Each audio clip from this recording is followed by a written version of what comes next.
to inaugurate landmark projects. As part of efforts to showcase the beauty and glamour of Lagos during the visit, the landscape of the city is already changing, with the state government and residents alike leaving nothing to chance in order to make the visit memorable. The catchphrase "Eco for Show" is associated with Lagos State, and it speaks to the flair, the class, the elegance and razzmatazz that is brought to bear in whatever Lagos State touches. All that are expected to reflect as the preparation for the arrival of Mr. President enters the final phase here at the Marina Station of the Blue Ray project. As you can see behind me, the state guys are on set, building up the stage where Mr. President is going to give his speech, and then we have brandies all around that shows what the program is all about. This is J.K. Randall Center in Oniko, Lagos. It is a modern-day museum and one of the landmark projects that President Muhammadu Buhari is expected to inaugurate on the date of his visit to Lagos State. Here at the facility, we also have workmen trying to put final touches to preparation for the president's arrival. And also, I believe you've seen some people walking around in manholes. We have the Nigerian foundry manhole which will be installed. Because there will be so many vehicles that will be coming into sight. For residents of the state, the working visit by Mr. President puts the state at the threshold of transformation. So it's going to have very, very good positive impact on the citizen. President Buhari is also scheduled to inaugurate Lekki Deep Sea Port, Rice Mill Imota, 6-lane rigid pavement Deep Sea Port Access Road, Eleko, alongside others. In Lagos, Adeni Itawu, NTA News.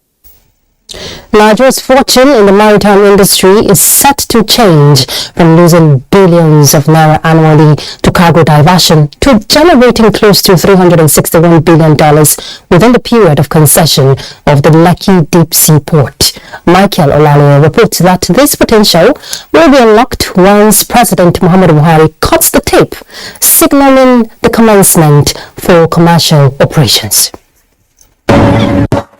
The evolution leading to the emergence of the Lekki Deep Sea Port could be described as a long walk to freedom, with many obstacles shaping and molding the path. This is a typical scenario synonymous with Apapa.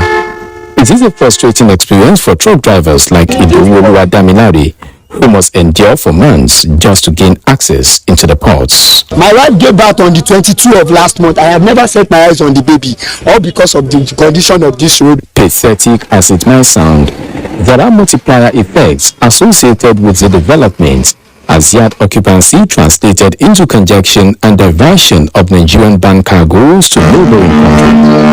With 130 billion naira loss annually, the construction of the Lekki Deep Sea Port became a child of necessity.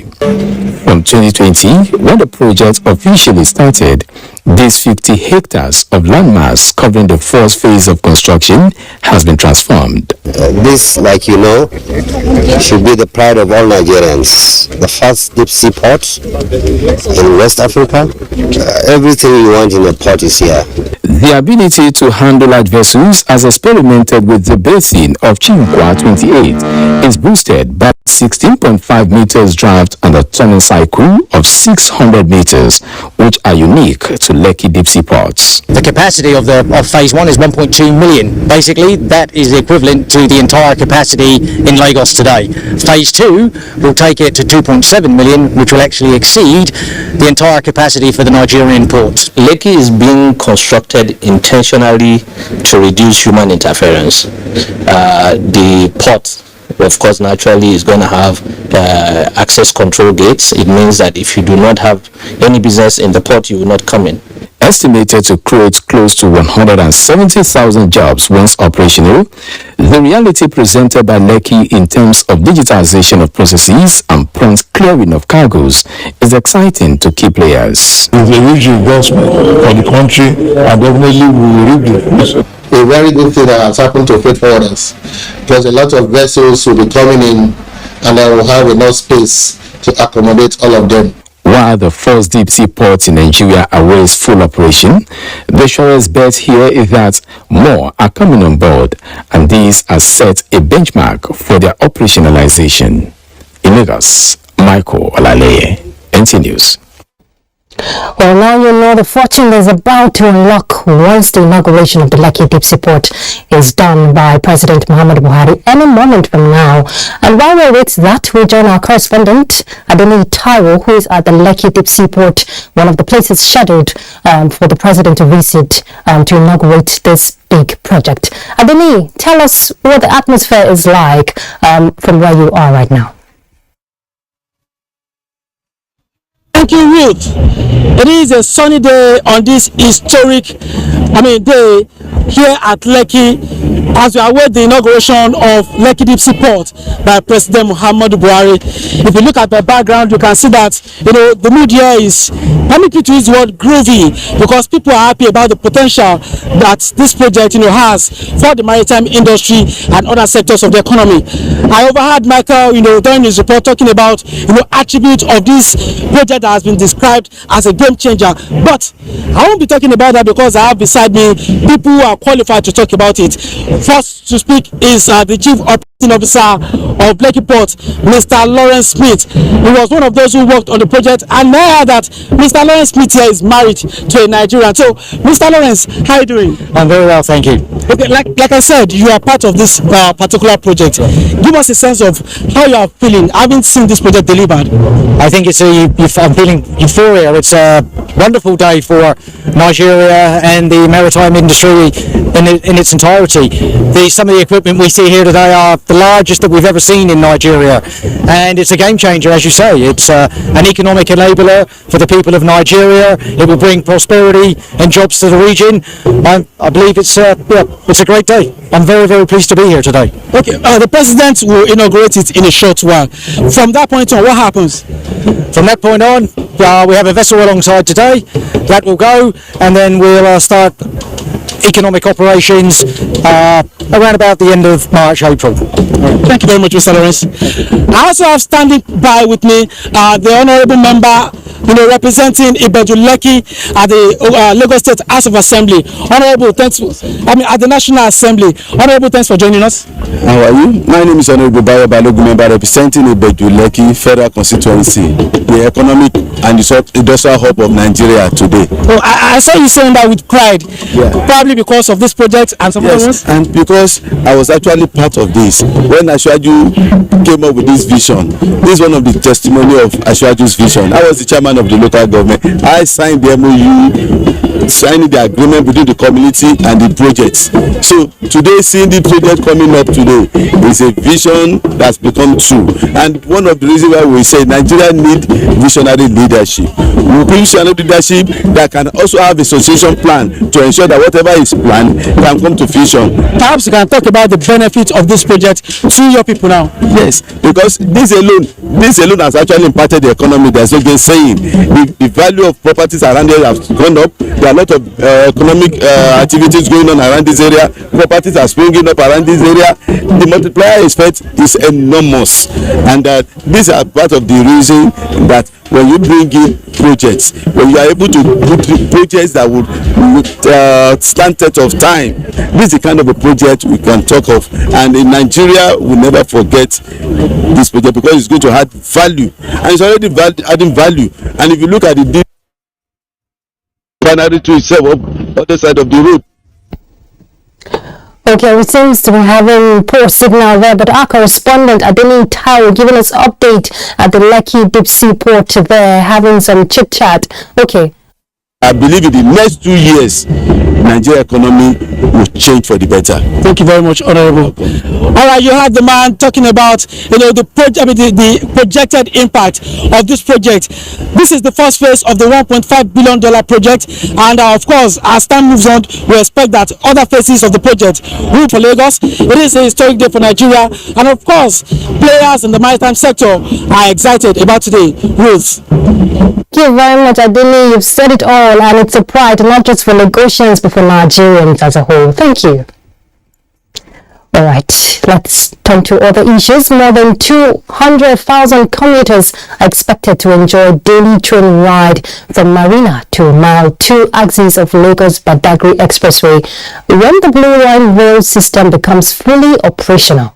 Musa Tolia Tingless report takes a look at the socio-economic impacts of the metro line as well as the sustainability clause built into the rail infrastructure in Lagos. Its large population of more than 20 million and more people migrating into the city every day, Lagos has over the years grappled with traffic congestion, a situation that has taken a toll on both residents and economic activities. To put an end to this challenge, the Lagos State government initiated a 27-kilometer rail transport system from Marina to Okokomaiko. The first phase of the Lagos Blue Line rail mass transit was completed weeks ago. The day we are going to do the official commissioning of the rail track is also the day we are going to launch the official groundbreaking for the phase 2. And Governor Babajide Sanwo-Olu. The Blue Line is one of the 6 rail lines articulated in the Lagos State Strategic Transport Master Plan. The inauguration of the 13-kilometer Blue Line is expected to ease off pressure on road infrastructure and boost economic activities in the state. When in the olden days, if you buy something, you're waiting for train. You wait for another 3 days before you can get train. But now, easily buy a thing from or from anywhere, you pack it in the train. For a state seeking to become the tourism and entertainment hub on the continent of Africa, the location of a train station at the National Arts Theatre is strategic. Sometimes tourists want to move in groups. So they come in Blue Line, they alert Nigerian Theatre. Then shocking person cannot take over from there. The project in its entirety is going to complement all the efforts that we are making in tourism. Accessibility to the train is made seamless through the Cowrie card, a unified digital payment system which is currently being used in bus rapid transit and Lagos ferry services. Although the Blue Line is said to be eco-friendly with zero emission, would-be vandals of rail tracks need a rethink and steer clear. Each train comprises 4 coaches and each coach can take up to 180 passengers on a trip. In Lagos, Musa Tolia, NTA News. Well, Lagos is on the spotlight today, and of course the Lekki Deep Sea Port is not the only place the president will be visiting to inaugurate project. Also the Immortal Rice Mill, and our correspondent Funke Ibidamito is already standing by to give us an update on what the whole atmosphere feels like at this time. Funke. Ruth, it is indeed a beehive of activities at the Lagos Rice Mill, Immortal, Ikorodu suburb of Lagos State.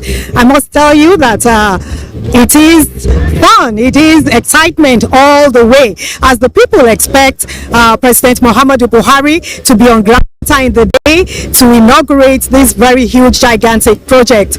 Just like the other reports you have been hearing, this rice mill has a capacity of 32 metric tons per hour, with about 250 indirect and direct jobs to be created. I won't be telling you all this. I have with me a stakeholder, the Commissioner for Agriculture in Lagos State, Abisola Olusanya. It's good to have you here, madam. Thank you very much. Good afternoon. What does this portend for us in Lagos State? The mill, 32 metric tons per hour, finished under the administration of Mr. Babajide Sanwo-Olu, is towards food security for Lagosians. We consume over 1 million tons of rice every year. This mill would be able to cater to about 15 to 20% of the rice consumed or rice demanded for by Lagosians. The idea would be it will serve as a means of decreasing the average price of rice in the market, and for the fact that it is rice processed from here, definitely you would have people from around within the community as well being employed in this mill. So you have job creation, you have wealth creation, you have wholesome food being produced here. And I think the element of pride that yes, we have rice that has been processed in Lagos would also be the highlight. Thank you. It's almost as if the whole of Lagos State is here gathered. Unfortunately, you can't see them because they're in the hall. I also have with me the Commissioner for Finance. Yes, you will also be telling us what the economic potential of this project is. So thank you very much. Like you've said correctly, this is a gigantic, a very huge project at that has a societal and also economic benefit. More than 250,000 direct and indirect jobs. That's what this means. There will be communal benefit, there will be societal benefit in terms of employment, social cohesion. And one important thing about this mill is the biggest mill in Africa, rice mill. So what that brings is price stability. So as a government, we are running this with the private sector.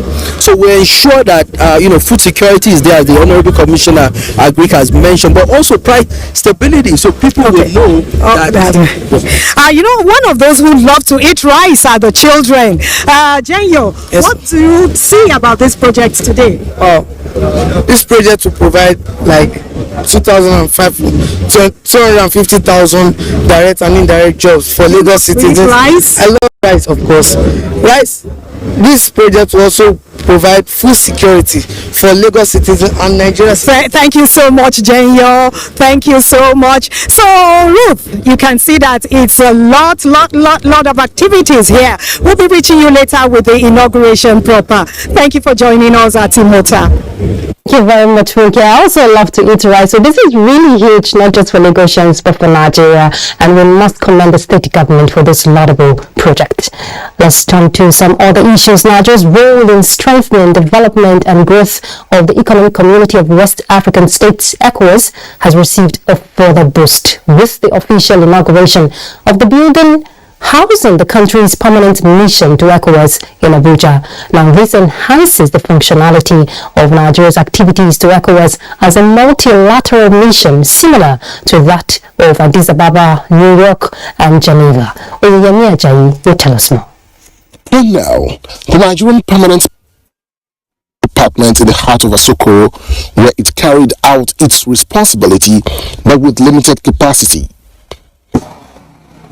The commissioning of this new building now raises the nation's bar in compliance with the ECOWAS Heads of State and Government's directive to all the 15 ECOWAS member states to have a permanent representative that is accredited to ECOWAS, linking the regional organization and member states. This building is supposed to represent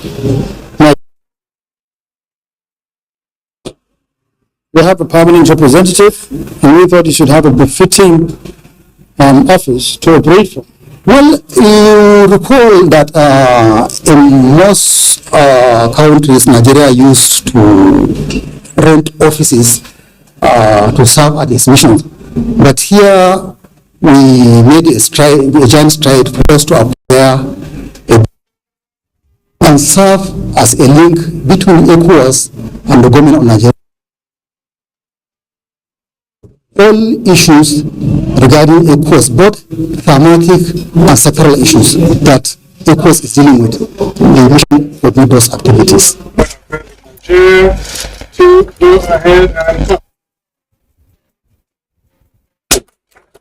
With this, Nigeria's permanent mission now has the facility to host technical and statutory meetings, which is expected to represent Nigeria's presence in ECOWAS aside the provision of good environment for operations to complement the 110 missions globally. Oyeyemi Ajayi, NTA News. We apologize for the flickers and loss of audio in some parts of that report. Let's go on a break. We're back. Please stay tuned. The vaccine offers hope for a safe country free of coronavirus. I urge all state governments, traditional and religious leaders to take the lead in the mobilization effort within their environment and spheres of influence. I similarly urge all eligible Nigerians to present themselves and be vaccinated in accordance with the order of priority already mapped out at the various authorized designated centers only.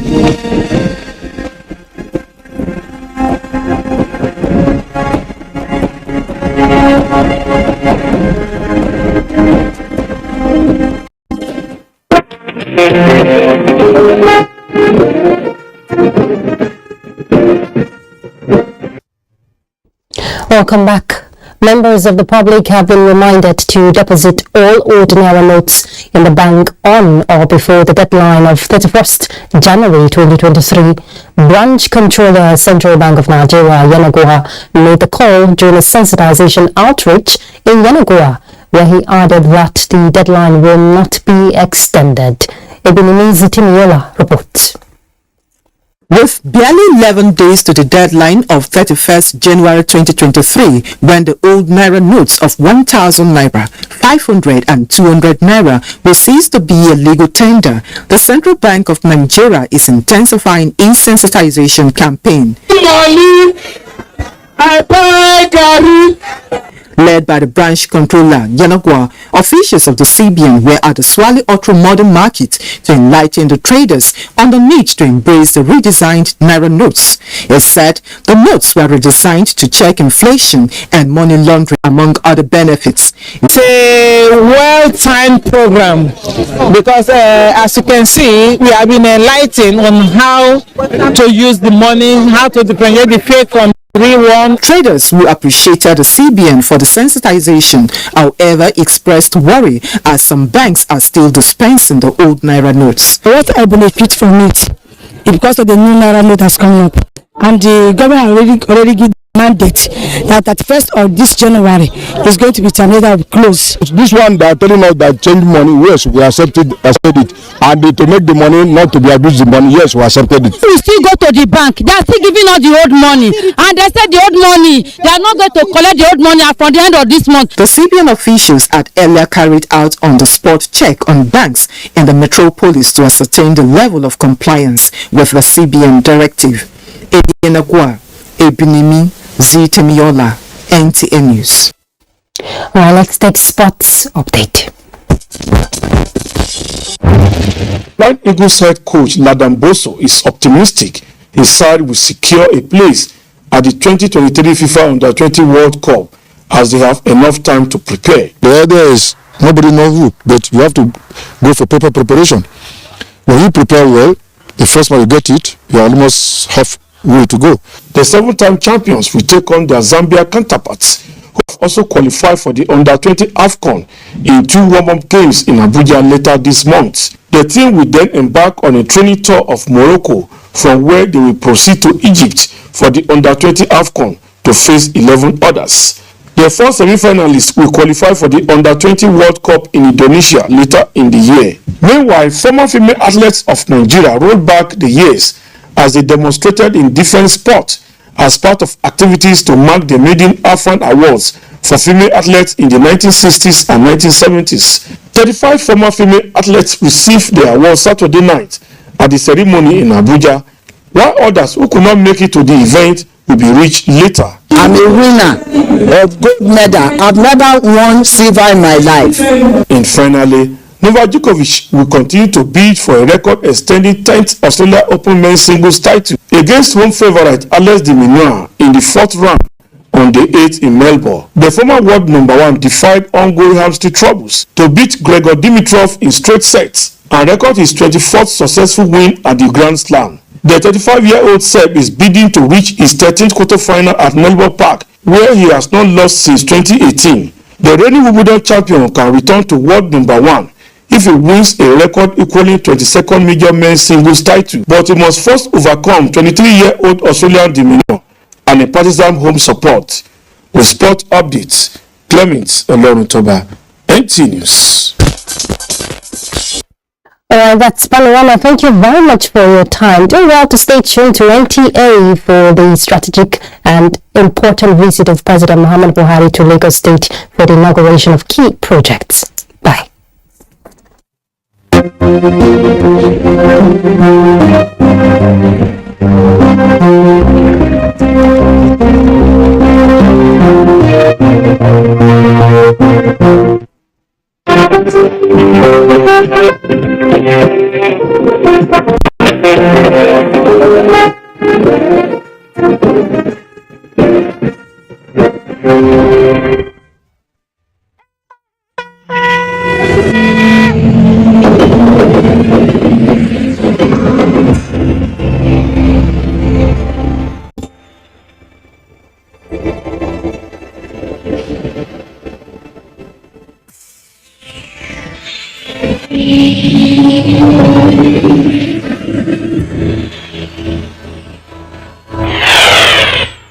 NTA, you can't beat the rich. Creative visual arts has been believed to be the highest standard of artistic expressions. Artists make works that are purely created to be aesthetically pleasing, which distinguishes masters of art from other forms of art. These are works that have been with these masters and have recognized that in dealing with art particularly, when you're buying any stock of art, let me just say this, you're not buying the regular car, you're not buying the regular jets there that you put in. This is something that has never fallen. There's no stock market that you find art has fallen. So it's always on the rise, and Nigeria is on the rise. Forms of art. And for the masters, it also provided a significant cultural component to help them in communicating ideas, entertain and awaken our curiosity and emotions. It has to do with the Nigerian situation where we have the three major ethnic groups in the country, Hausa, Igbo and Yoruba. And the work here represents three figures with three different cultures.